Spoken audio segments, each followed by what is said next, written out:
ICUവിന് വെളിയിലുള്ള കാത്തിരിപ്പ് കേന്ദ്രത്തിൽ ഇരിക്കുകയായിരുന്നു അമ്മു.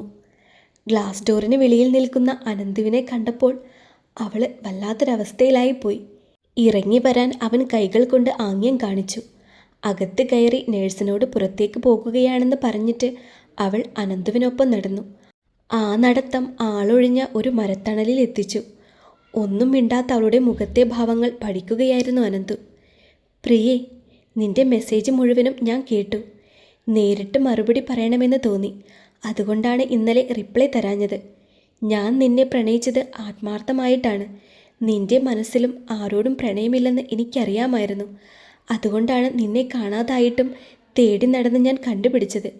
നിന്റെ ഇവിടുത്തെ കാര്യങ്ങളെല്ലാം എൻ്റെ കൂട്ടുകാരൻ വിളിച്ചറിയിക്കുന്നുണ്ടായിരുന്നു. ഈ ഫോട്ടോ ഒന്ന് നോക്കിയേ.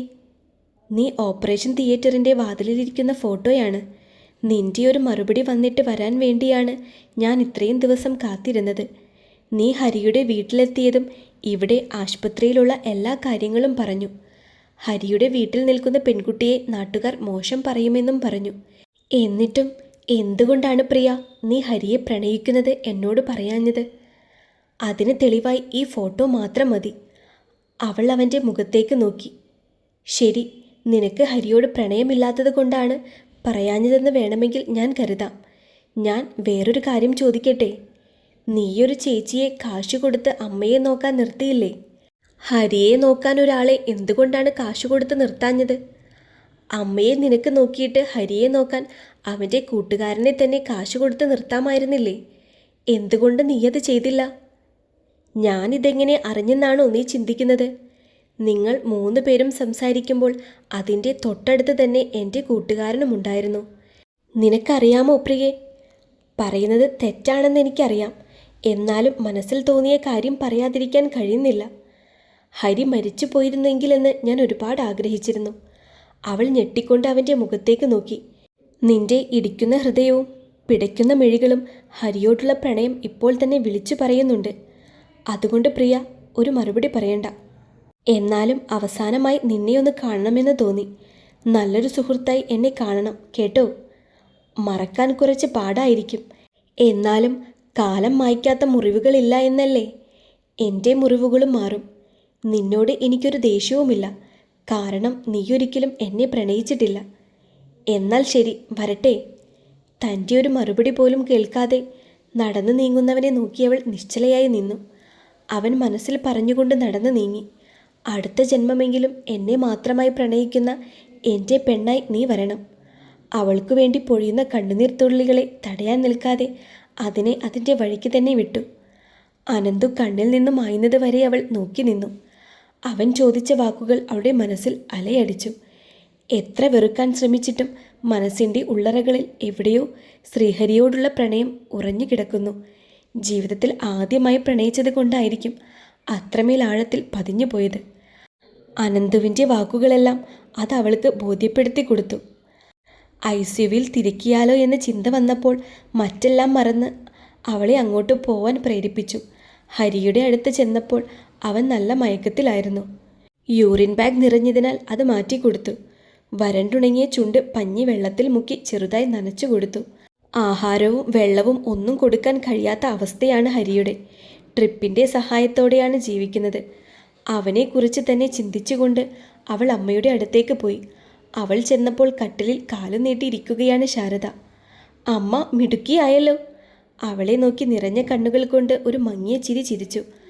അമ്മ എന്തിനാണ് സങ്കടപ്പെട്ടിരിക്കുന്നത്? മോള് കിടന്ന് കഷ്ടപ്പെടുന്നത് കണ്ടിട്ടാണ് അമ്മയ്ക്ക് സങ്കടം. ഞാൻ വയ്യാതെ കിടന്നപ്പോൾ അമ്മ നോക്കിയില്ലേ? അമ്മ എന്നെ നോക്കുന്നതിന് എനിക്ക് സങ്കടമൊന്നും തോന്നിയില്ലല്ലോ. പിന്നെ എന്തിനാണ് അമ്മയ്ക്ക് തോന്നുന്നത്?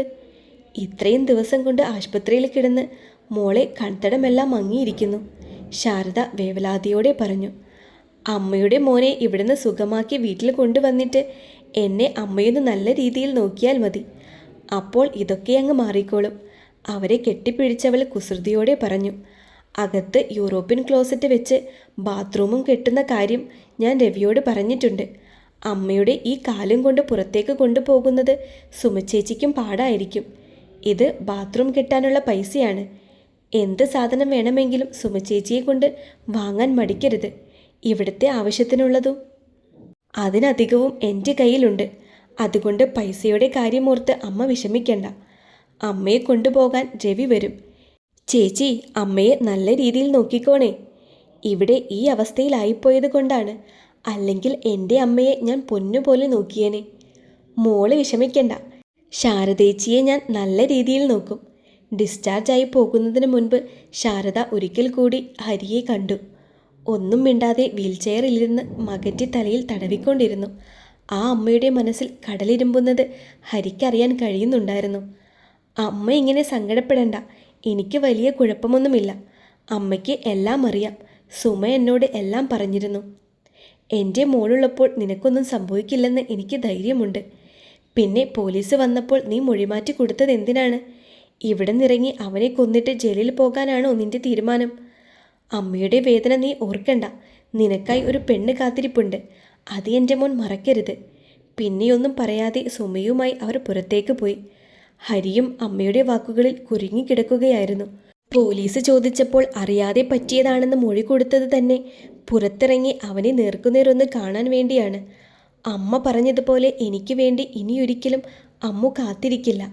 അവളെ സ്നേഹിക്കാനും കൊണ്ടുപോകാനുമായി സുന്ദരനായ ഒരു പയ്യൻ വന്നിട്ടുണ്ട്. എനിക്കെന്തെങ്കിലും സംഭവിച്ചാൽ അമ്മയ്ക്ക് ആരുമില്ലാതെയാകും. ആദ്യം ഇവിടെ നിന്ന് എഴുന്നേക്കട്ടെ, ബാക്കിയെല്ലാം പിന്നീട്. ഇതുവരെ ഒരു ഗ്ലാസ് വെള്ളം കുടിക്കാനുള്ള ഒരു പരുവം പോലും ആയിട്ടില്ല. ഇനി എത്ര നാൾ ഈ കിടത്തം കിടക്കണമെന്നറിയില്ല. ആശുപത്രിയിലെ ചിലവിനൊക്കെ എന്ത് ചെയ്യണമെന്നും അറിയില്ല. ചിന്തകൾ കൂടിയപ്പോൾ അവന് വയറ് വല്ലാതെ വേദനിച്ചു. അവൻ ഞെരുങ്ങുന്നത് കണ്ട് സിസ്റ്റർ വന്ന് നോക്കിയപ്പോൾ വേദന കൂടുതലാണെന്ന് പറഞ്ഞു. അവർ മയങ്ങാനുള്ള ഇഞ്ചക്ഷൻ എടുത്തു പോയി. പലപ്പോഴും അമ്മു ICUവിൽ വരുമ്പോൾ ഹരി നല്ല ഉറക്കത്തിലായിരിക്കും.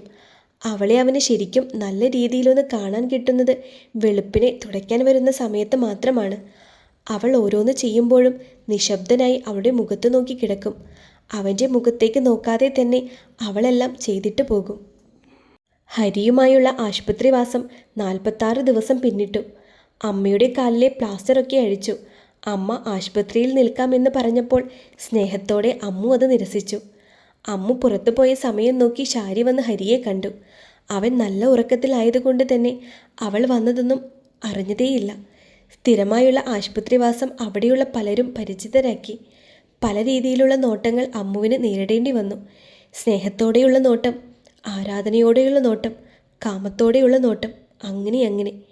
ഇടയ്ക്ക് വന്ന് കർണൻ മുതലാളിയുടെ പെരുമാറ്റവും അത്രയ്ക്ക് ശരിയല്ലായിരുന്നു. ഈ ദിവസങ്ങളിൽ അമ്മു ഒരു കാര്യം മനസ്സിലാക്കി. ഭയന്ന് നിന്നാൽ ചുറ്റും ഭയപ്പെടുത്താൻ ആളുകളുണ്ടാകും. ധൈര്യത്തോടെ തീപ്പാറുന്ന കണ്ണുകൾ കൊണ്ട് ഒരു നോട്ടം നോക്കിയാൽ മതി. ഏത് കൊലക്കൊമ്പനും ഒന്ന് ഭയക്കും. കർണൻ മുതലാളിയോടും അവൾ പറഞ്ഞു. അവൾ ഒരു വാക്ക് പറഞ്ഞാൽ ഹരി ഇവിടെ നിന്ന് എഴുന്നേൽക്കുമ്പോൾ അതിലും മോശപ്പെട്ട അവസ്ഥയിൽ നിങ്ങൾ ഇവിടെ കിടക്കുമെന്ന്. അത് മനസ്സിലാക്കിയ മുതലാളി അവളെ നോക്കാൻ കൂടി ഭയപ്പെട്ടു. രവി എന്നും വന്ന് ഹരിയെ കണ്ടിട്ട് പോകും. ആപത്ത് സമയത്ത് താങ്ങാവുന്നവരാണ് ഏറ്റവും നല്ല സുഹൃത്ത്. രവിയെ നല്ലൊരു സുഹൃത്തിൻ്റെ സ്ഥാനത്ത് കൂട്ടാമെന്ന് അമ്മു മനസ്സിലാക്കി. ഹരിക്ക് തനിയെ ആഹാരവും വെള്ളവും കഴിക്കാൻ പാകമായതുകൊണ്ട് ICUവിൽ നിന്ന് വാർഡിലേക്ക് ഉടനെ മാറ്റാമെന്ന് ഡോക്ടർ പറഞ്ഞു. വാർഡിലും കുറച്ച് ദിവസങ്ങൾ കിടക്കേണ്ടി വരും. ഇത്രയും വേഗം ഹരി ഈ അവസ്ഥയിലെത്തിയത് അമ്മുവിൻ്റെ പരിചരണം കൊണ്ടാണെന്ന് ഡോക്ടർമാരും നഴ്സുമാരും ഒരേ സ്വരത്തിൽ പറഞ്ഞു. അമ്മുവിനെ അത്രയും കഷ്ടപ്പെടുത്താതെ എത്രയും വേഗം എണീക്കണമെന്ന ആഗ്രഹം ഹരിയുടെ മനസ്സിൽ തീവ്രമായി ഉണ്ടായിരുന്നു. കാല് സുഖമായതിനു ശേഷം മകന് വേണ്ടി നേർന്ന നേർച്ചകൾ ചെയ്യാൻ ഓടുകയായിരുന്നു ആ അമ്മ. മകന് കിട്ടിയ അമ്മു എന്ന പുണ്യത്തിനും അവർ അമ്പലങ്ങളെല്ലാം കയറിയിറങ്ങി നേർച്ച ചെയ്തു. ICUവിൽ നിന്ന് വാർഡിലേക്ക് മാറ്റിയപ്പോൾ അമ്മുവിനെ എപ്പോഴും കാണാമെന്നുള്ള സന്തോഷമുണ്ടായിരുന്നു ഹരിക്ക്. പക്ഷേ അവിടെയുള്ള എല്ലാവരും അമ്മുവിനെ നോക്കുന്നത് കണ്ടപ്പോൾ അവന് വല്ലാത്ത അസ്വസ്ഥത തോന്നി. അവൾ പക്ഷേ മറ്റാരെയും ശ്രദ്ധിക്കാതെ ഹരിയുടെ കാര്യങ്ങളിൽ മാത്രം ശ്രദ്ധ ചെലുത്തി. ബാക്കി സമയം ഫോണിൽ നോക്കി ഓരോന്ന് കണ്ടുകൊണ്ടിരിക്കും. അമ്മു, ഇത്രയും ദിവസം നീ നിന്നില്ലേ ഇവിടെ? ഇനി കുറച്ച് ദിവസം അമ്മ നിൽക്കും. അമ്മയ്ക്കിപ്പോൾ കുഴപ്പമൊന്നുമില്ലല്ലോ. അമ്മു വീട്ടിൽ പോയിക്കോ. തീപ്പാറുന്ന കണ്ണുകളോടെ അവൻ്റെ മുഖത്തേക്കൊന്ന് നോക്കി. നീ എന്തിനാടി എന്നെ ഇങ്ങനെ നോക്കി പേടിപ്പിക്കുന്നത്? ഇത് ആണുങ്ങളുടെ വാർഡല്ലേ? എല്ലാവരുടെയും നോട്ടം ശരിയല്ല. എനിക്കാണെങ്കിൽ വയ്യാതെയും കിടക്കുകയാണ്. അതുകൊണ്ടാണ് നിന്നോട് ഞാൻ വീട്ടിൽ പോകാൻ പറഞ്ഞത്. അവരെല്ലാവരും നോക്കുന്നത് കൊണ്ട് എനിക്ക് വലിയ കുഴപ്പമൊന്നുമില്ല. കാണാൻ നല്ലത് കാണുമ്പോൾ ആൾക്കാർ നോക്കും. അവരാരും നിങ്ങളുടെ അത്രയും വൃത്തികെട്ട ആളായിരിക്കത്തില്ല. പിന്നെ ഒന്നും മിണ്ടാതെ ഹരി തിരിഞ്ഞു കിടന്നു. മനസ്സിൽ വേദന നിറഞ്ഞെങ്കിലും മറുപടി പറയാൻ അവൻ അശക്തനായിരുന്നു. അമ്പലത്തിൽ പോയിട്ട് ശാരദ അവനെ കാണാൻ വന്നു. ഇത്തിരിയൊന്ന് സുഖമായപ്പോൾ അമ്മ കറങ്ങാൻ ഇറങ്ങിയോ? എനിക്കിപ്പോൾ കുഴപ്പമൊന്നുമില്ല. ഇന്ന് മുതൽ ഞാനും ഇവിടെ ആശുപത്രിയിൽ നിൽക്കുകയാണ്. നിങ്ങൾ രണ്ടുപേരും ഇല്ലാതെ ആ വീട്ടിൽ നിന്നിട്ട് ഞാൻ എന്തെടുക്കാൻ? അമ്മയുടെ വാക്കുകൾ ഹരിയെ കുളിർമഴ പെയ്യിപ്പിച്ചു. അമ്മയുടെ സംരക്ഷണ കവചത്തിൻ്റെ ശക്തി അവന് നല്ല രീതിയിൽ അറിയാം. പ്ലാസ്റ്റർ എടുത്ത് വഴങ്ങാത്ത കാലായതുകൊണ്ടാണ് അന്ന് ഇവിടെ നിൽക്കാൻ അമ്മ സമ്മതിക്കാതിരുന്നത്. അമ്മയ്ക്ക് പൂർണ്ണമായും സുഖമായതുകൊണ്ട് അവൾക്കും അവരുടെ വാക്കുകൾ വല്ലാത്ത സന്തോഷം നൽകി. രാത്രി അമ്മ ഹരിയുടെ കൂടെ കിടന്നിട്ട് അവളെ സ്ത്രീകളുടെ വാർഡിലേക്ക് കൊണ്ട് കിടത്തി. അമ്മ കൂടെ നിൽക്കുമെങ്കിലും ഹരിയുടെ കാര്യങ്ങളെല്ലാം ചെയ്യുന്നത് അമ്മ തന്നെയായിരുന്നു. അമ്മയും അവളും കൂടി പിടിച്ചവനെ പതുക്കി ബാത്റൂമിലെത്തിക്കും. തനിയെ ബാത്റൂമിൽ പോകാൻ തുടങ്ങിയതിന് ശേഷം ഡയപ്പറിൻ്റെ ഒന്നും ആവശ്യമില്ലായിരുന്നു. കുളിക്കാൻ കഴിയാത്തത് കൊണ്ട് തുണി നനച്ച് തലയും പുറവുമൊക്കെ തുടച്ചു കൊടുക്കുന്നത് അമ്മ തന്നെയാണ്. ഹരിയെ വാർഡിൽ മാറ്റിയതറിഞ്ഞ് കാണാൻ വന്ന ശാരി കാണുന്നതും ഈ കാഴ്ചയാണ്. ബെഡിൽ ചാരിയിരുത്തി തുടച്ചു കൊടുക്കുകയാണ് അമ്മു. പ്രണയത്തോടെ അവളുടെ മുഖത്ത് നോക്കിയിരിക്കുന്നു ഹരി. അങ്ങനെയൊരു കാഴ്ച കണ്ടതുകൊണ്ട് തന്നെ ഹരിയെ കാണാതെ ശാരി തിരിച്ചു മടങ്ങി. അവരുടെ ഇടയിൽ താനൊരു അധികപ്പറ്റാണെന്ന് അവൾക്ക് തോന്നി. ഒരു ദിവസം ശരീരം തുടച്ചുകൊണ്ടിരുന്നപ്പോൾ ഹരി അമ്മുവിനോട് ചോദിച്ചു, അമ്മു, നീ എന്താണ് എന്നെ ശ്രീയേട്ട എന്ന് വിളിക്കാത്തത്? നിങ്ങളുടെ ശാരിയെ വിളി, അവൾ വന്ന് നല്ലപോലെ വിളിച്ചു തരും. അവനെ ഒന്ന് ചിറഞ്ഞു നോക്കിയിട്ട് അവൾ വെള്ളം കളയാനായി പോയി. എന്ത് പറയാൻ തുനിഞ്ഞാലും ശാരിയുടെ കാര്യം പറഞ്ഞവൾ എൻ്റെ നാവ് അടയ്ക്കുവാണല്ലോ. ചെയ്ത തെറ്റ് ഡെമോക്രസിൻ്റെ വാളായി അവൻ്റെ തലയിൽ തൂങ്ങിയാടി. ഇതിൽ നിന്നൊരു മോചനം എങ്ങനെ നേടുമെന്ന് അവനും അറിയില്ലായിരുന്നു. അമ്മു ഇല്ലാതെ ഇനിയൊരു ജീവിതമില്ലെന്ന് അവന് മനസ്സിലായി. അവൾ എന്ത് പറഞ്ഞാലും ചെയ്താലും അതൊക്കെ സഹിക്കാനും ക്ഷമിക്കാനും അവൻ്റെ മനസ്സിന് കഴിയുന്നുണ്ടായിരുന്നു. ഇത്രയും ദിവസം കൊണ്ട് തന്നെ അണയാത്ത ഒരു പ്രണയത്തിൻ്റെ തീ ഹരിയുടെ മനസ്സിൽ കത്തി തുടങ്ങിയിരുന്നു. കാമമില്ലാതെ പ്രണയത്തോടെ ഒരു സ്ത്രീയെ നോക്കുന്നതിൻ്റെ സന്തോഷവും സുഖവും അവൻ അറിഞ്ഞിരുന്നു. ഇതുവരെയും തോന്നാത്ത വല്ലാത്തൊരു അനുഭൂതിയുടെ ലഹരിയിലായിരുന്നു അവൻ.